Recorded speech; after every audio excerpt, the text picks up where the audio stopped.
এটা যে শেষ যুগ এটা ভুল কথা। এটা তো এখনো ভালো আছে।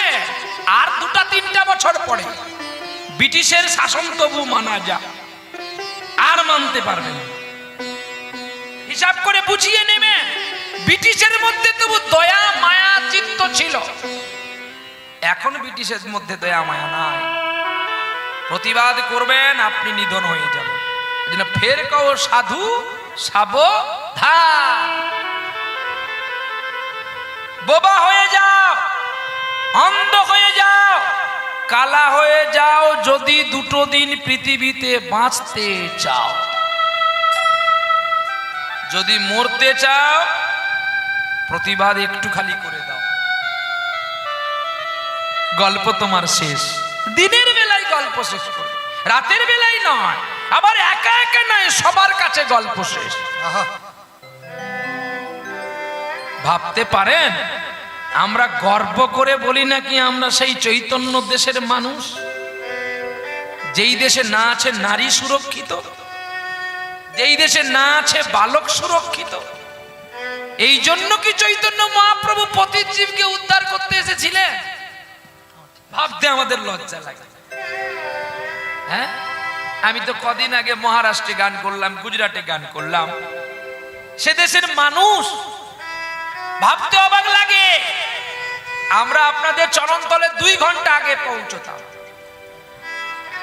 চাঁদা ঘিরছে, মহরম বেরিয়ে গেছে, ইসলাম ধর্মের মানুষ ছুরি লাঠি নিয়ে গাড়ি ঘিরে ফেলেছে। এই কলকাতার নাম্বার প্লেট আছে, 200 টাকা দাও। প্রশাসন অন্য জায়গায় চা খাচ্ছে। সিভিক গুলোকে জিজ্ঞাসা করতে বলে, কি গো তোমরা এখানে দাঁড়িয়ে গল্প করছো আর ওখানে আমাদের চাঁদা ঘিরছে, মারছে? না, এটা আমাদের কাজ নয়, অফিসারদের কাজ। কোথায় বাস করেছি আমরা? কীর্তন করলে দেহ পবিত্র হবে না, আর রাজনীতির পতাকা ধরলেও পৃথিবী পবিত্র হবে না। পৃথিবীকে পবিত্র করতে গেলে কোনো রাজনীতির সংগঠন না ছেড়ে, ওগুলোকে ভুলে গিয়ে প্রত্যেকটি বাড়িতে মাকে বোনকে প্রতিদিন সকালবেলায় হরিনামের দল বের করতে হয়। যেমন সিপিএম এর দল বেরোয়, বিজেপির দল বেরোয়, তৃণমূলের দল বেরোয়, নির্দল বেরোয়, তেমনি আপনাকে আমাকে বের করতে হবে হরিনামের বাহিনীর দল। আমাদের রং থাকবে জাতি হিংসা নয়, জাতি প্রেম। জাতি হিংসা বর্ণ নির্বিশেষে চৈতন্য মহাপ্রভু যেমন সকলকে নিয়ে হরিনাম কৃষ্ণ নাম করেছিলেন, আমাদের তেমনি হতে হবে। জানি না আপনারা জানেন কিনা, একজন মানুষ নিজে লিখে, নিজে সুর করে, নিজে গায়, এত বড় ট্যালেন্টম্যান শিল্পী দেখা খুব কম যায়। তিনি হচ্ছেন নচিকেতা ঘোষ। তিনি গান লিখেছেন, পৃথিবী আবার শান্ত হবে,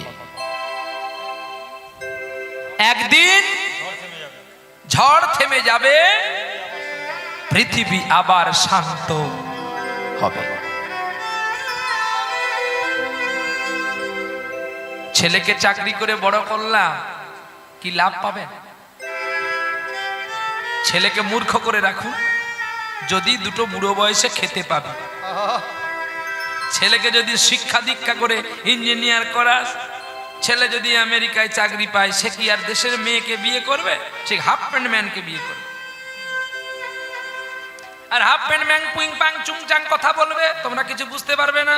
আর সে এখানে আসবে না, শুধু ফোনে বলে দেবে, বাবা আমার এখানে খুব কাজের চাপ, আমি যেতে পারছি না, তুমি তোমার ওদিকটা দেখো।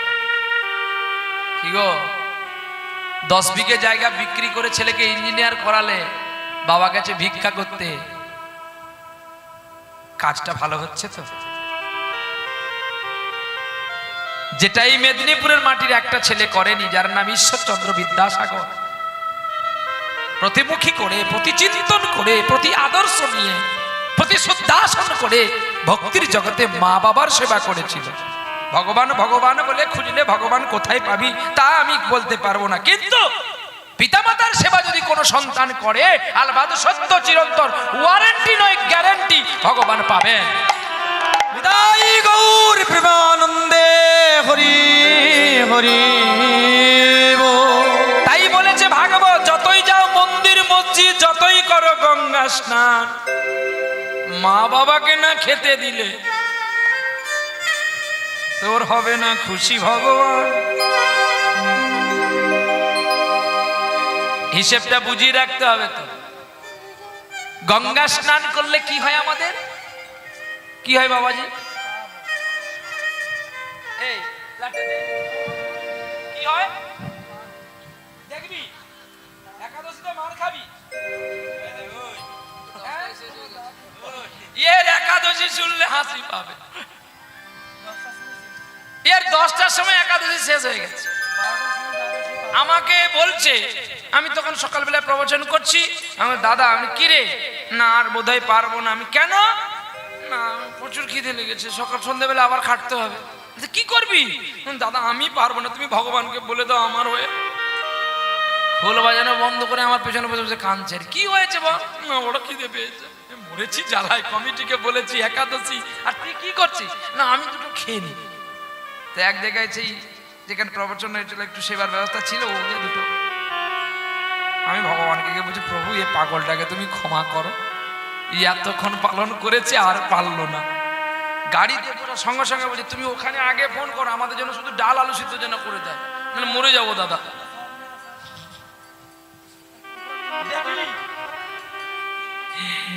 আচ্ছা তা বলে দেবো যা। তা এর একাদশী আর দ্বাদশী আজকেই হচ্ছে। সবাই তো সমান নয়, সব ফুল তো আর গোবিন্দ সেবায় লাগতে পারে না। ও যখন আমার স্টেশনে পৌঁছে যাবে তখন ওকে আর ব্রত করার কথা বলতে হবে না, আপনাতেই করবে। অতএব কাউকে জোর করে কোনো কিছু করবেন না। কারণ জোর করে আপনি কাউকে মাছ খাওয়া বন্ধ করে দিলেন, কিন্তু সে মাছের ঝোল দেখলে তার লোভ লাগবে, সেটা বড় পাপ। আস্তে আস্তে আস্তে আস্তে করে আত্মা কোনোদিন চায় না, চায় জিহ্বা, নিয়ে যায় নয়ন। পাপের প্রথম বন্ধু হলো নয়ন, আর পুণ্যের প্রথম বন্ধু হলো কিন্তু নয়ন। পাপ পুণ্যের মালিক নয়ন, আর এই দুজনের মালিক হলো মন। আর মনের মালিক কে জানো? জিহ্বা।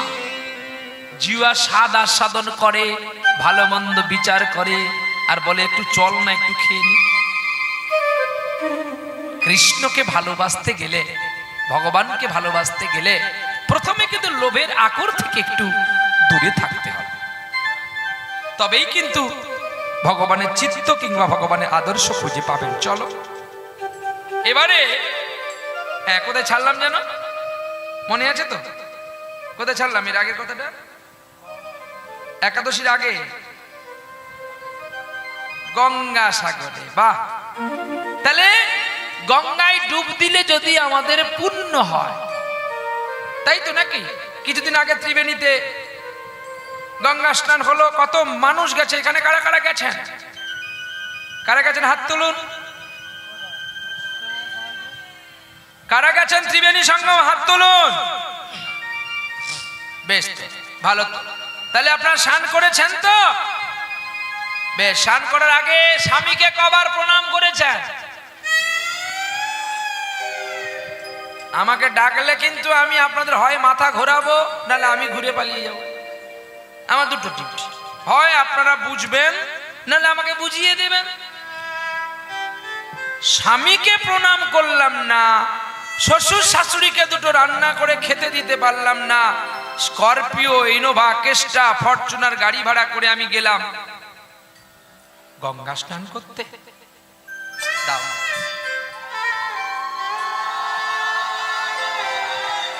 বাহ,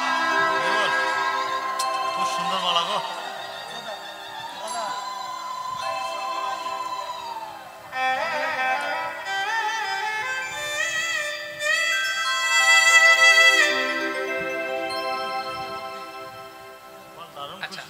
মা গো, একটু তোমাদের চরণ ধরে অনুরোধ করি, একটু এগিয়ে আসো না মা। পেছনে অনেক মা বাবা দাঁড়িয়ে আছেন, আপনারা সকলে একটু চেপে চেপে আসুন, দেখবেন সুন্দর জায়গাটা হয়ে যাবে।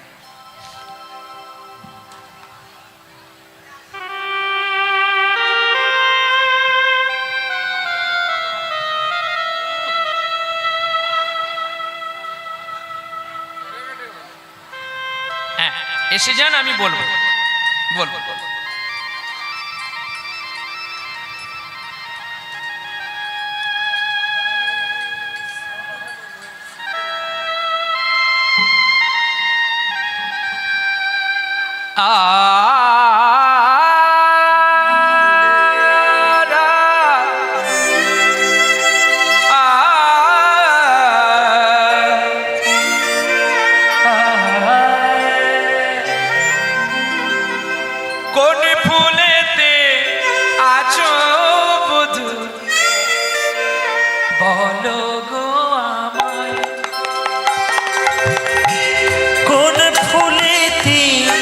আছো বোধ বলো গো আমার আজ কোন ফুলেতে আছো বধূ বলো গো আমায়। কোন ফুলেতে আছো বধূ বলো গো আমার আমার চিত্ত শুদ্ধ করে দাও গো গরি, ধরি চরণ তোমার। কোন ফুলেতে আছো বধূ বলো গো আমার কোন ফুলেতে আছো বধূ বলো গো আমার তাহলে গঙ্গা স্নানে আপনারা গিয়েছিলেন। গঙ্গা স্নান করলে যদি জীবের পাপ থেকে পূর্ণ হয়, গঙ্গা স্নান করলে যদি জীবের পাপ থেকে পূর্ণ হয়, পূর্ণ পূর্ণ দুটো আলাদা, কিন্তু পূর্ণ আর পূর্ণ এক না। পূর্ণ মানে যদি ভর্তি হয়, তাহলে পূর্ণ মানে কি? দুটো ভাষা কি এক? পূর্ণ আর পূর্ণ। পূর্ণ মানে আমি পূর্ণ করেছি নাকি কি গো? পূর্ণ মানে সঞ্চয়, আর পূর্ণ মানে ভর্তি। বোঝাতে পারলাম? তাহলে আপনি পূর্ণ করে সঞ্চয় করেছেন কোথায়? কোনো একটা ব্যাংকে। সেটা স্টেট ব্যাংক হতে পারে, পিএনবি হতে পারে, কোঅপারেটিভ ব্যাংক হতে পারে, বিদ্যাসাগর ব্যাংক হতে পারে, এলআইসি হতে পারে, রোজ ভ্যালি হতে পারে, টুব্রো হতে পারে। যার যেখানে ভালো লাগবে সে সেখানে বই করবে। কাজে কি পূর্ণ আর পূর্ণ তো এক নয়। তাহলে গঙ্গা স্নান করলে যদি জীবের পুণ্য হয়, তাহলে গঙ্গার পুত্র ভীষ্ম কি পুণ্য করেনি দয়া? কি কথাগুলো প্রাণে লাগছে বোধ হয় না? আর ডাকবি টাকা দিয়ে। পুণ্য স্নান করলে যদি, গঙ্গায় চান করলে যদি জীবের পুণ্য ফল লাভ হয়, পুণ্য সঞ্চয় হয়, তাহলে গঙ্গার পুত্র ভীষ্ম তো পাপ করেছিল। কেন? মৃত্যুর সময় গঙ্গা যায়নি তার কাছে, গিয়েছিল। কে গিয়েছিল? কৃষ্ণ বাসুদেব গিয়েছিল। বাসুদেব প্রশ্ন করল অর্জুনকে, বন্ধু তুমি তোমার দাদুকে এইভাবে মানলে কেন?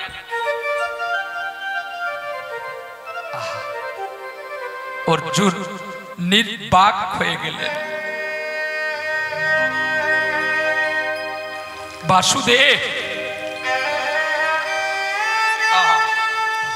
তুমি আমাকে ক্ষমা করো।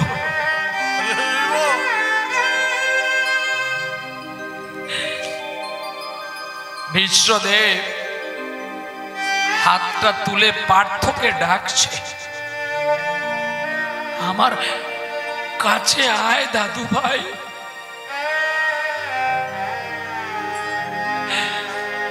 এতে তোর কোনো দোষ নাই।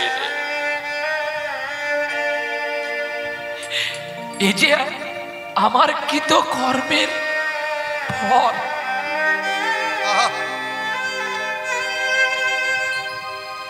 কৃষ্ণ এই কথাটি শুনে কেঁদে উঠেছিলেন ভীষ্মদেবের কাছে। ভীষ্ম, তুমি যে তোমার ভুলটা বুঝতে পেরে গেছো, আমি আর তোমাকে কষ্ট দেব না, কিন্তু তুমি এতক্ষণ কেন আছো জানো? তোমার কিছু সুকর্ম ফলের জন্য। বাসুদেব, অহংকারী মানুষ কি কখনো পুণ্যর কাজ করে গো? করে করে। তুমি নিজেই জানো না তুমি কত পুণ্য করেছ। করেছি বাসুদেব, হ্যাঁ তুমি করেছ। পূর্বজন্মে যে পাপটা তুমি করেছিলে তার চেয়ে বেশি পুণ্য এই জন্মে করেছ। শোনো তাহলে, পূর্বজন্মে তুমি ছিলে একজন রাজা। মৃগয়া শিকার করতে গিয়ে তীর বিদ্ধ করে একটা সাপকে তুমি মেরেছিলে পথে গিয়েছে, আর সেই সাপটাকে অনন্ত কাঁটার উপরে ফেলে দিয়ে গিয়েছিলেন। সাপটা ছটফট করেছিল প্রাণে বাঁচবার জন্য। তুমি দেখে দেখে চলে গেলে, আর ওই সাপটা কেঁদে কেঁদে তোমাকে অভিশাপ করেছিল, আজকে আমার যেমন মৃত্যু হলো, হে রাজন তুমিও মর্তকুলে জন্ম নেবে, তোমার মৃত্যু এমনি যন্ত্রণা পেয়ে পেয়ে তুমি মরবে। তাই আজকে ওই সাপ এর অভিশাপে আজকে তুমি অনন্ত শয্যায় সাহিত্যের মতো সরসজ্জা হলে। ভীষ্মদেব, তুমি এমন একটা পুণ্য করেছো যেটা কোনো সন্তান আজ পর্যন্ত করেনি। কি পুণ্য বাসুদেব?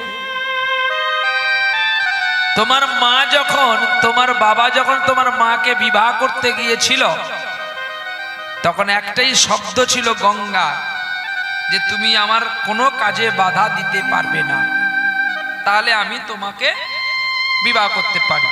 আর তুমি যেদিন কোনো কাজে বাধা দেবে আমি তোমার কাছ থেকে পালিয়ে যাব। এই তো সত্য নাকি? এটা মহাভারতে আছে তো?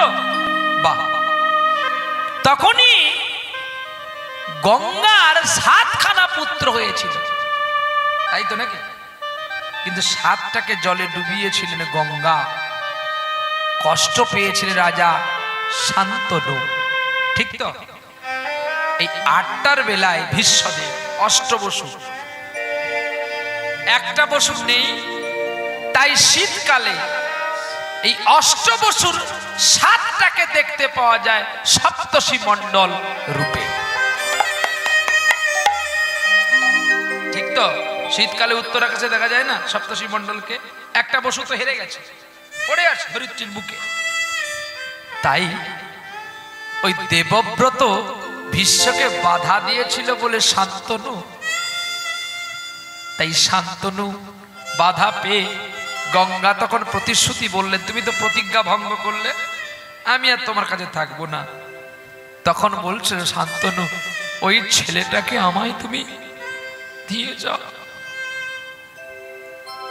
হে রাজন, একদিনের শিশুকে যদি আমি তোমাকে দিই, এ না খেতে পেয়ে মারা যাবে। আমি তোমায় কথা দিলাম, আমি বীরের পুত্র বীর করে তোমার কাছে দিয়ে যাব। বাহ, গঙ্গা চলে গেল। কি গো, স্ত্রী হারিয়ে গেলে মন আনন্দ লাগে তো? এখনকার ছেলেদের লাগে, গেছে যাক না, আবার হব, একটা ছাড়া 4টা হব, দোষ তো কিছু নেই। কিন্তু এটা তুই জানবি, তুই যত বিবাহ কর, প্রথম যিনি আসেন তার মতো দয়ালুটা এদেরকে যতক্ষণ দিবি ততক্ষণ ভালো। আমার একটা ক্যাসেট আছে, আপনারা জেনে নিবেন। একজন বাবাজি 4খানা বিবাহ করেছিল।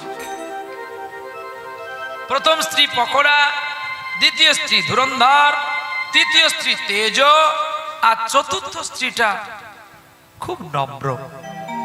তখন সেই ছোট্ট নারীটাকে বলেছিল, তুমি যদি আগে আমার কাছে আসতে আমি কি এই 3জনকে বিবাহ করতাম। নারী রূপী কারা জানো? আমরা 4টি ফল আছে, ধর্ম, অর্থ, কাম আর মোক্ষ। মোক্ষ ফলের দ্বারাই তো ঈশ্বরকে পাওয়া যায়।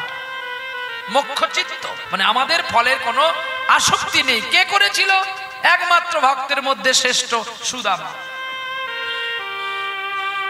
কৃষ্ণ সারা বলি দেখে নিবেন, ভাগবত দেখে নিবেন, প্রত্যেকটি ভক্তের মধ্যে আসক্তি ছিল। কি নেই? ভক্ত জয়দেব গোস্বামী কেঁদেছিল ভগবানকে পাওয়ার জন্য। চণ্ডীদাস ভালোবেসেছিলেন রজকিনী রামীকে পাওয়ার জন্য। বিল্বমঙ্গল ভালোবেসেছিল নয়ন ফিরে পাওয়ার জন্য। প্রতিটি ভক্ত সাধু ভগবানকে পাওয়ার জন্য আসক্তি করেছে, আর সুদামা ভগবানকে দেওয়ার জন্য পাগল হয়েছে। কি দেয়নি সুদামা ভগবানকে? আগের জন্মে 14টা বছর চাকর হয়ে বসে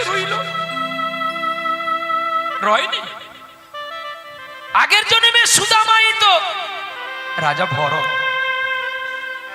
এ জন্মে যে সুদামা ত্রেতা যুগে রামচন্দ্রের ছোট ভাই ভরত। মা কইকেই কথায় রামচন্দ্র বনে যায়নি বলুন? আদর্শ পালন করেনি বলুন? আজকে সেই ভরত তার প্রায়শ্চিত্ত করার জন্য যখন রামচন্দ্র বনবাস থেকে ফিরে আসলেন, রামচন্দ্রের চরণ ধরে কেঁদে বলেছিল, তুই যদি দিবি দাদা আমাকে এই বরটুকু দে, আর জন্মে যেন আমি তোর বন্ধু হতে পারি। রামচন্দ্র অন্তর্যামী কেঁদে বলছে, তুই এই বাসনাটা কেন চাইলি? দাদা, আমি যেমন তোকে 14টা বছর কষ্ট দিলাম, তুই দিলি? হ্যাঁ, আমি দিলাম। কোথায়? দাদা, আমি যদি কইকেয়ীর গর্ভে না জন্ম নিতাম, কইকের যদি কোনো সন্তান না থাকতো, তোকে কি মা বনবাস দিতে পারত? বিপদেরই কারণ হলাম আমি রে কানা, বিপদেরই কারণ হলো আমি রে কানা, বিপদেরই কারণ হলো আমি যে কানা, আমি যে কানা। বিপদেরই কারণ হলো আমি রে কানা, বিপদেরই কারণ হলো আমি যে কানা। যদি না থাকি তাই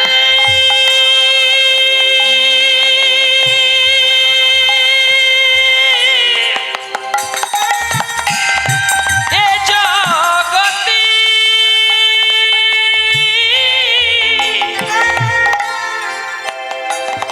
যদি এ জগতে আমি না থাকতাম, তোমাকে আমার মা বনবাসে দিত না, আর আমি ভরত হয়ে রাজা হতাম না। বিপদেরই কারণ হলো আমি রে কানা, আর বিপদেরই কানা হয়ে আমি যে কানা। বিপদেরই কারণ হলো আমি যে কানা। তাই আমি আর জন্মে তোমার বন্ধু হব, আমি সব যেন তোমায়, আমি সব যেন তোমায়, তোমায় দিতে পারি।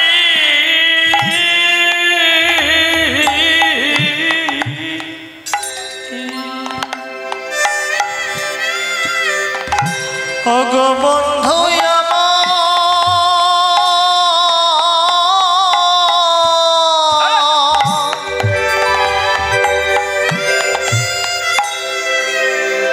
বন্ধু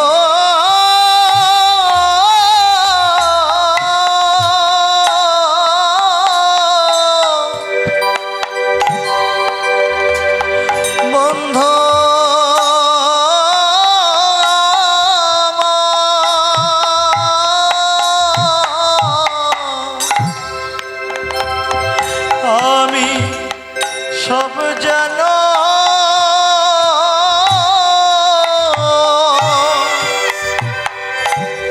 সব যেন দিতে পারি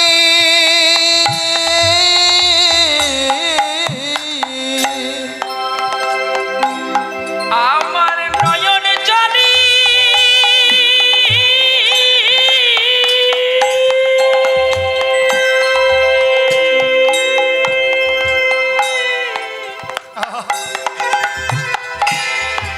নয়ন জলে চরণ ধোয়াতে পারি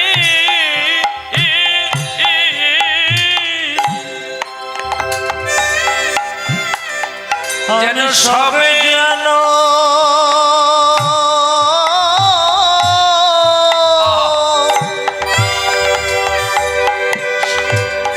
সব যেন দিতে পারি ও যেন মরণ কালে জিহা বলে গো ওরি আমি সব যেন দিতে পারি যেন হা কৃষ্ণ বলে ডাকিতে আমি পারি চরণ ধরে কাঁদিতে পারি যেন বলিতে পারিব লাতে পারি চরণ ধরে কাঁদিতে পারে একবার বদন ভরে সবাই বলো হরি হরি আমি চরণ ধরে কাঁদিতে বলো পারি জয় রাধে শ্রী রাধে বলে তাই গাও ধরে কাঁদিতে পারে জয় রাধে শ্রী রাধে বলে চরণ ধরে কাঁদিতে পারি ও রাধে রাধে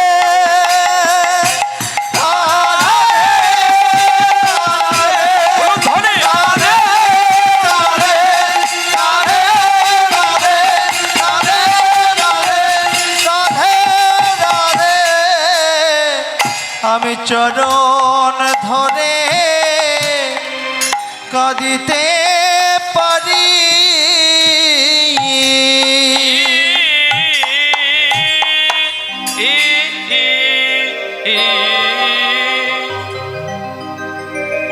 চরণ ধরে যেন তোমার নাম গাইতে পারি দুনয়নে যেন বহে গো বাড়ি সুদামার মধ্যে নিষ্কাম ছিল নিষ্প্রেম ছিল যার একটা প্রেমের নাম হচ্ছে অনন্য প্রেম যে প্রেমে কোনো আসক্তি ছিল না মগধ রাজ্যের রাজা সুদামার কত অত্যাচার করলো ঘর বাড়ি সব পুড়িয়ে ছাই করে দিল ছেলে পুড়ে ছাই করে দিল শুধু পাত্র ভালো হলে হবে না পাত্রটাকে যে ব্যবহার করবে সে ম্যানটা ভালো আছে কি যেমন কেউ একাদশী করে তার স্ত্রী মাছ খায় কারো স্ত্রী একাদশী করে তার স্বামী চিকেন পকোড়া খায় আমাকে ডাকবেন মানে গায়ে লাগা কথা বলে কারণ গায়ে না লাগলে তো আমাকে ডাকবেন না আমার কাজ আপনাদের খুঁজে খুঁজে জাগিয়ে দেওয়া আর আপনাদের কাজ আমাকে ভালো করে টাকা দেওয়া আমি গুনে গুনে নিয়ে যাব হিসাবটা বরাবর রাখতে হবে ভগবানকে কিন্তু একার সাধনায় হয় না যুগল চাই তা নাহলে তো কৃষ্ণ একা দাঁড়িয়ে থাকে রাধাকে নিত কেন 64 পদাবলিতে বলছে না সুখ বলে আমার কৃষ্ণ মদন মোহন সারি বলে ধর মদন মোহন বলবি না গাল ফাটিয়ে দেবো একদম বলে কি বলিস রে বলে হ্যাঁ সারি বলে আমার রাধা বামে যতক্ষণ নইলে তোর শুধুই মদন সুখ বলে আমার কৃষ্ণের বাঁশি করে গান বাঁশি করে গান সারি বলে আমার রাধা বলে রাধা নাম নয়তো মিছাই গান কি গো? ললিতা গো ওকে আজ চলে যেতে বল না ললিতা ওকে আজ চলে যেতে বল না ওকে ওকে আজ চলে যেতে বলে না ললিতা, ওকে আজ চলে যেতে বলে না। ও ঘাটে জল আনিতে যাব না, যাব না, ও ঘাটে জল আনিতে যাব না, যাব না। ও সখী অন্য ঘাটে চলে না ললিতা, ওকে আজ চলে যেতে, ওকে আজ চলে যেতে, ওকে আজ চলে যেতে বলে না। বাকিটা আপনার বাড়িতে গিয়ে নেবেন, আমি একটু গিয়ে দিলাম। চুপি চুপি বাসি যা শীত কাঠি হয়ে, মধুমঙ্গলের বেলায় শীত কাঠি হয়েছিল। প্রতিটি গানের মানে থাকে, ব্যাখ্যা থাকে। সেটা আধুনিক হতে পারে, পল্লীগীতি হতে পারে, ভাটিয়ালি হতে পারে, গজল হতে পারে, কাওয়ালি হতে পারে, কৃষ্ণ পদাবলী হতে পারে। প্রতিটি গানের ব্যাখ্যায় আছে। আমরা জানি না বলে প্রহ্লাদের নামে অনেকেই কমেন্ট করে আমি নাকি কীর্তন জানি না। তাই ভালো তোমাদের চরণ ধরে প্রণাম করি। যদি কোনোদিন দেখা হয় ওই চরণটি ধুয়ে একটু জলপান করব। ওকে আজ, ওকে আজ চলে যেতে বল না ললিতা, ওকে আজ চলে যেতে বল না ললিতা, ওকে আজ চলে যেতে বল না।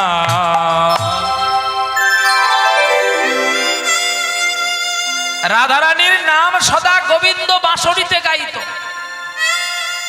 সুখ বলে আমার কৃষ্ণের চূড়া বামে হেলে, বলে আরো লজ্জা নেই কথা বলছি, তোর চূড়া কেন বামে হেলছে জানি, ভগবানের চূড়া। সারি বলে আমার রাধার চরণ পাবে বলে চূড়া তাই তো হেলে। কি বলিস এত বড় কথা? সুখ বলে আমার কৃষ্ণ গিরি ধরেছিল, সারি বলে আমার রাধা যদি কোমরটা না ধরতো তোর কৃষ্ণ ওই পাথর চাপা পড়ে। বলে এত বড় কথা? সুখ বলে আমার কৃষ্ণ জগতের কালো না, ভূতকে তো অন্ধকারে দেখা যায়, আলো জ্বাললে ভূত থাকে, তোর কৃষ্ণ ভূত? বলি এত বড় কথা? বলে হ্যাঁ। সুখ বলে আমার কৃষ্ণ জগতের কালো, সারি বলে আমার রাধা রূপের জগৎ আলো। ও চা সামলে রাখো জোছনাকে, ও চা সামলে রাখো জোছনাকে।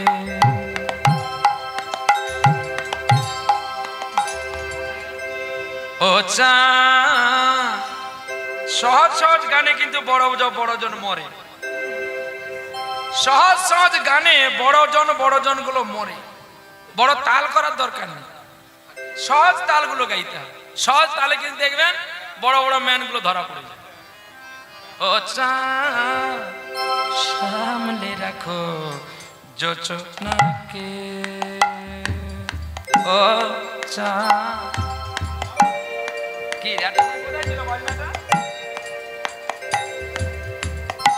সামলে রাখো জোছনাকে, হয়তো কারো পড়বে নজর, কারো নজর লাগতে পারে,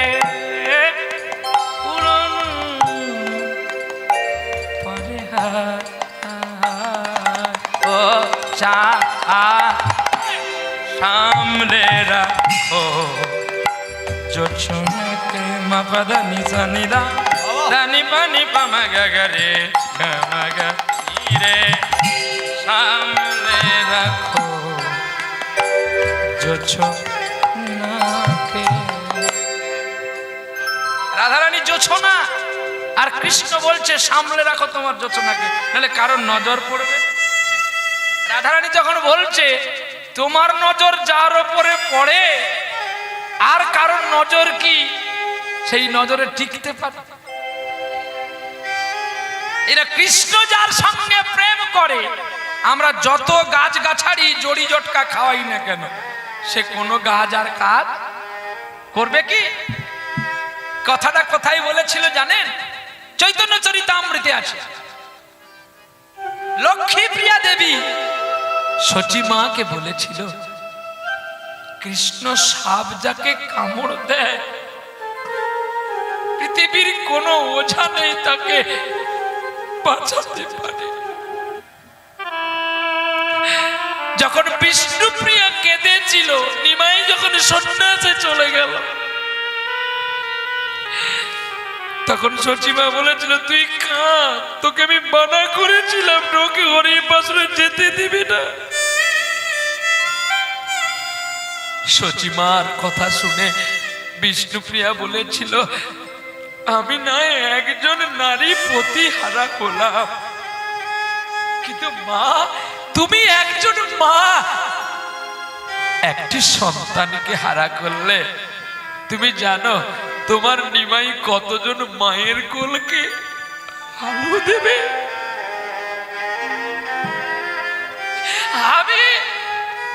আমি অভাগিনী বিষ্ণুপ্রিয়া, আমার জন্য কত নারীও তো আমার নিমাই চাঁদকে কোলে পাবে, কিন্তু আমি দেব না, অনুমতি দেব না। আমি যদি আমার বিষ্ণুপ্রিয়া কে কে আমি তোমার নিমাই চৈতন্যদেব।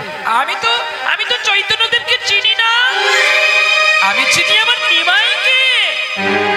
তোমার নিমাই সন্ন্যাস গ্রহণের পরে নাম হয়েছে চৈতন্য মহাপ্রভু। তোমার সন্ন্যাস নেওয়া হয়ে গেছে, তবে কেন এসেছো গৌরহরি? সন্ন্যাসের ভিক্ষার অনুমতি নিতে। দেব না আমি অনুমতি দেব না। আমি যদি আমার গৌরহরিকে না পাই তুমি তোমার কৃষ্ণকে কেমনে পাবে? কে বলে তোমার গৌরকে তুমি পাও না?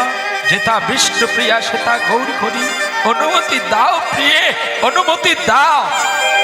দেব স্বামী দেব, তুমি না আসলেও আমি তোমাকে অনুমতি দিতাম।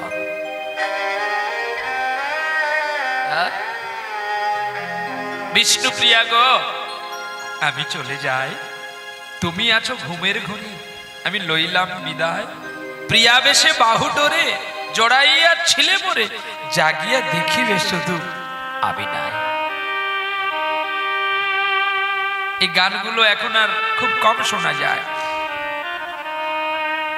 এখন তো তেরি মেরি, ছিছি ননি এগুলো বলাও অপরাধ, মানে ইউটিউব ম্যানরা এইগুলো ভাইরাল করে আর লোকে আমাকে কমেন্ট করে। এই জন্য আমি অনেক আগে শুধু আমার চ্যানেল ছাড়া কাউকে আমি ক্যামেরা করতে দিই না, যে আপনারা করেছেন বলে আমি মেনে নিলাম, কিন্তু ভবিষ্যতে কোনোদিন প্রহ্লাদের কাছে ক্যামেরা করবেন না। আমি আসর থেকেই ক্যামেরা তুলে দেব, কারণ আগে পিছেটা দেয় না। প্রহ্লাদ কি গাইলো সেই খারাপ কথাটাকে তুলে দেয়, শুধু কেবলমাত্র পয়সা কামাবার জন্য।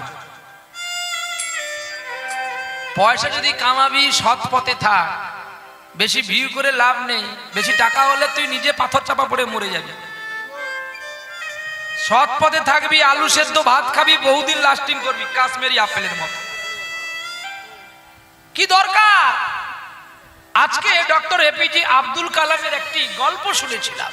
তিনি গল্প লিখেছিলেন একটা সাহিত্যিক।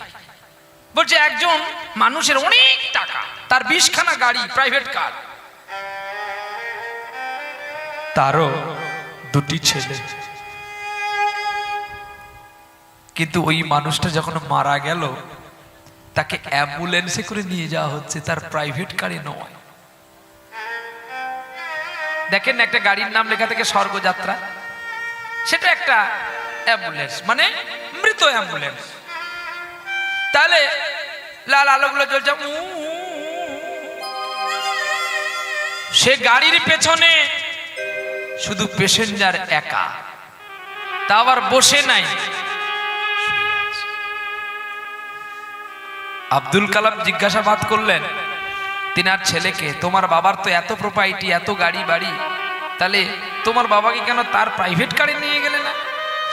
বলছে ওগুলো তো আমরা চড়বো বলে বাবা কিনে রেখেছে। বাবা চলে গেছে, তাই বাবার গাড়ি ওটা। তাহলে বলো তো বাবা, ভিউ করে বেশি টাকা নিয়ে রাখবে কোথায়? এই জন্য বলি সৎ পথে থাকো, হুঁশিয়ার হও। তোমাকে কেউ না দিলেও তোমার ভগবান দিয়ে যাবে। আমি আমার জীবনে পরখ করে দেখেছি, আমার সম্পর্কে অনেকে কথা বলে যে আমার কিছু নেই, আমি একটা ফালতু কীর্তনিয়া। হ্যাঁ, বলে আমার কীর্তন জগৎকে আমি শেষ করে দিলাম, আমি কীর্তন জগতের কুলাঙ্গার, আমার মতো কীর্তনিয়া থাকার চেয়ে মরে যাওয়া ভালো। আমি তাদেরকে প্রণাম জানাই। শাল কখনো ছিঁড়ে গেল সে চাদর হবে না। অমানিন মানদিন কীর্তনিয়া সদা করি। তোমরা আমার যত নিন্দা করবে আমি তোমাদের ততই প্রণাম করব। কারণ রাস্তায় যখন একটা হাতি চলে যায় না, তারও চারটি পা, গম গম করে চলতে থাকে, আর কয়েকটা কুকুর দেখে তাকে ঘেউ ঘেউ করে। হাতির কাজ কখনো কুকুরকে মারা নয়, আপন মনে চলা।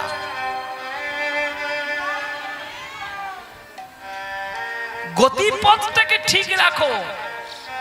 আমি যদি ঠিক নয়ন জল দিয়ে ভগবানকে ভালোবাসি, তোমরা যত মাইকের ফোনে আমার সম্পর্কে কমেন্ট করো না কেন, আমাকে তো ভগবান মেপে দিয়েছে 1 কিলো চাল। তুমি বক বক করলে কি আমার চাল কমে যাবে? ঈশ্বর যাকে যতটুকু মেপে পাঠিয়ে দেয় তাকে ততটুকু কাটতে কেউ পারবে না, পারেনি, আর পারছেও না। তাহলে আসল কথা হচ্ছে ভগবান হলো বাবা মা। তার মধ্যে কে বড়? মা কি করে বড় বলো? আজ্ঞা বলেন বলেন, ভালো করে বলেন। কয় কি? লম্বাই বড় না গুণে বড় না কিসে বড়? গুণে বড়। আচ্ছা, আপনি বলছেন মা বড়। বীজ যদি না থাকতো মায়ের মাঠে কে চাষ করত?